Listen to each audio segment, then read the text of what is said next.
In the days of lang syne, when you could make a dream come true just with a wish, there was a king, and this king had a wheen of daughters. They were all braw-looking lasses, but the youngest was sae bonny she even dazzled the sun. Sometimes, when it was warm out by, the princess would gang out into the woods and sit in the shade next to a deep, dark well. This ae day she was starting her favourite gowden ba off a stane, when all of a sudden it skited awa fae her and fell into the well. The princess girdled about trying to get it out, but the water was 4 hour deep. Now this lassie was a bit of a drama princess.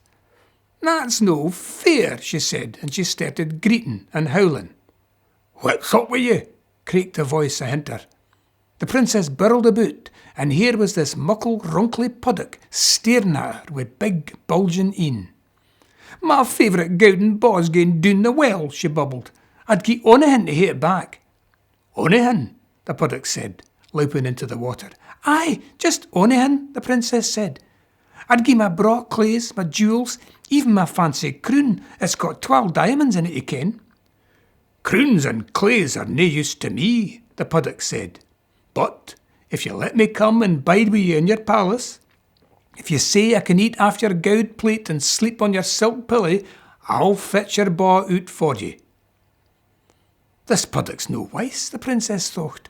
A'body kens Puddocks need to be near dubs and lochs and wells. They cannae stay in hooses, never mind the palace. But she smiled doucely and promised he'd tak him hame with her if he fetched her ba out. The takeaway smelled like incense when I returned.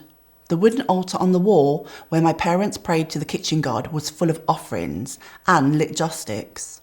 The smoke wafted around in swirls of grey. Some large red and white laundry bags were leaning against the counter. I peeked inside to see if there was a cool thing for me in there, perhaps a blaster or a games console, but there were only clothes. I heard muffled noises and footsteps walking about in our flat above. I quickly took my trainers off and galloped up. "Ma? Ba?" I called out as I pounded upstairs. Ba stood by my bedroom, filling the doorframe with his body. Trying to peer around him wasn't working. He sidestepped, blocking me more. The plastic boxes that had always been in the corner of my room were now out on the landing. "Wait a minute, Danny," Ba said. He was beaming. "Hi, Danny. We finished making the bed," said Ma behind him. And we're so relieved. It was easier than it looked. I had a warm, squidgy feeling in my belly. The anticipation was eating me alive. "Ah, Ba, let me in," I bobbed my head to one side. "You're going to be so happy," Ma said, peeking her head out from under Dad's armpit. She was grinning from ear to ear. I hadn't seen her like that for ages. "Danny, it's going to be different and you will have to adjust, but it would be so great for you to have links to your roots now," Ba said. Roots? What was Ba going on about? Had they done a 60-minute makeover on my bedroom like they did on TV? I'd wanted some cool bean bags and matching duvets. I heard a cough. Someone else was in the room. Was it Uncle Yi again? Had he come back to help? "Close your eyes," Ba said. He put his warm hands around my eyes and I edged forward like a blind zombie, one wobbly step at a time. "It is so exciting. Come, come," said Ma. Ba moved his hands away. I blinked eagerly, searching for something that resembled a gift. The room looked exactly the same as it had in the morning. The wallpaper still had ugly cerise flowers on it. The curtains were a dull grey. I felt disappointed that the walls hadn't been painted over. Nothing seemed that different apart from a towering white bunk bed, which looked awesome, and a little old lady who sat on the lower bunk. A little old lady who had the same nose as my dad. This book is called The Illustrated Legends of Scotland's Kings and Queens. And the story is about Queen St. Margaret of Scotland. It's one of my favourite stories because Queen Margaret loved books. And at that time, not everyone in Scotland, in the royal, or the nobles of Scotland, could read. And her husband was very proud, King Malcolm was very proud that she could read, and he made her a special book. He had this manuscripts bound up, and it had a pearl in the middle of it. It was beautiful. It had gold embossed cover with the pearl in the middle. And she carried it with her everywhere. And one day, they were crossing the River Forth. There was no bridge at that time over the river. They were coming from Dunfermline, where the court was at that time, and they were coming to Edinburgh, where the court was going to be. And it was a really, really bad day.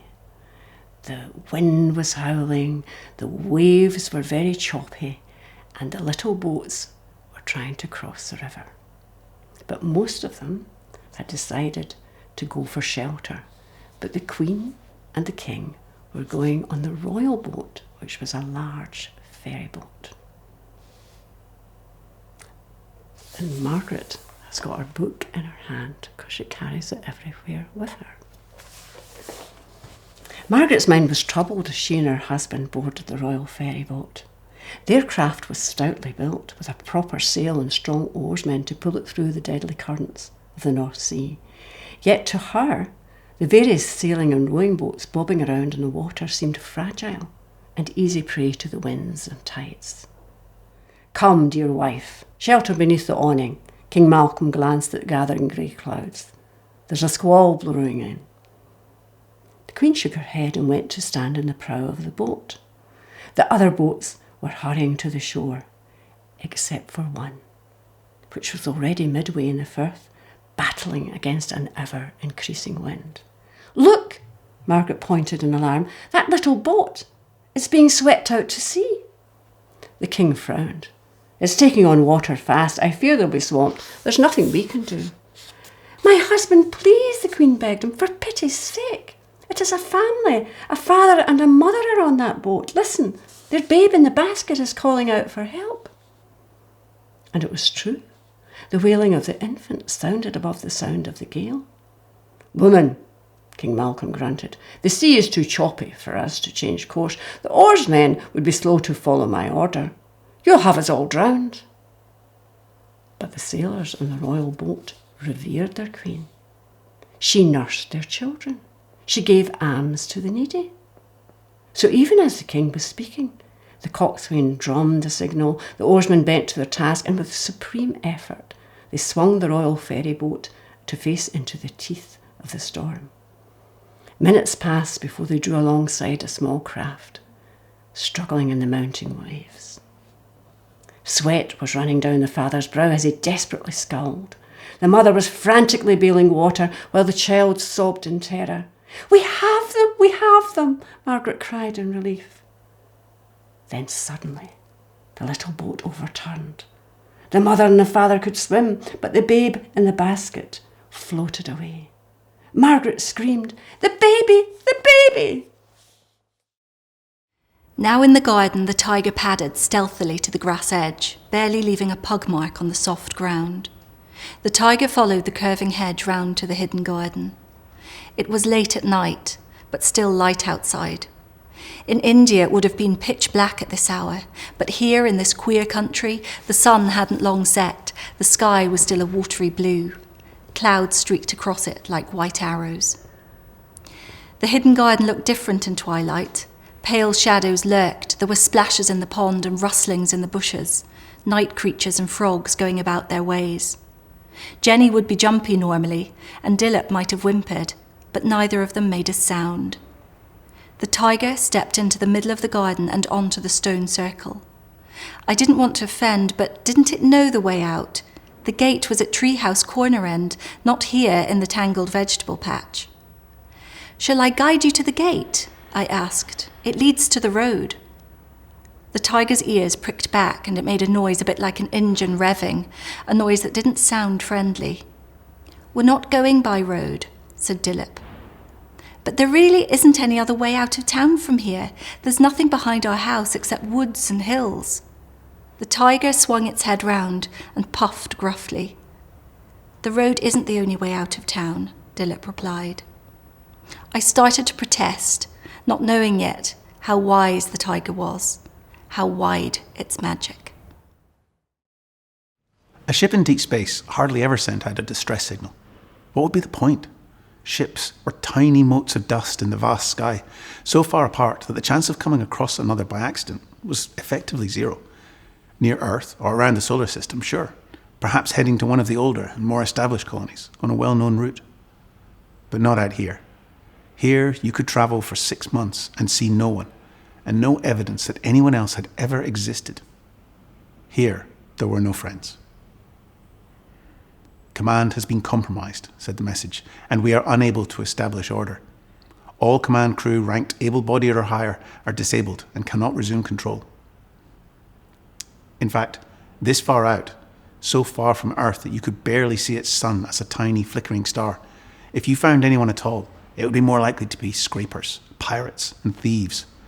Or worse still, the mysterious alien Videshi, strange, half-hidden, half-understood, terrifying. A ship in deep space hardly ever sent out a distress signal, because if you were helpless enough to send one, then you did not want to be found. The message repeated. "This is a general mayday from the Earthship Orion, 4 months out of Earth." Something found them.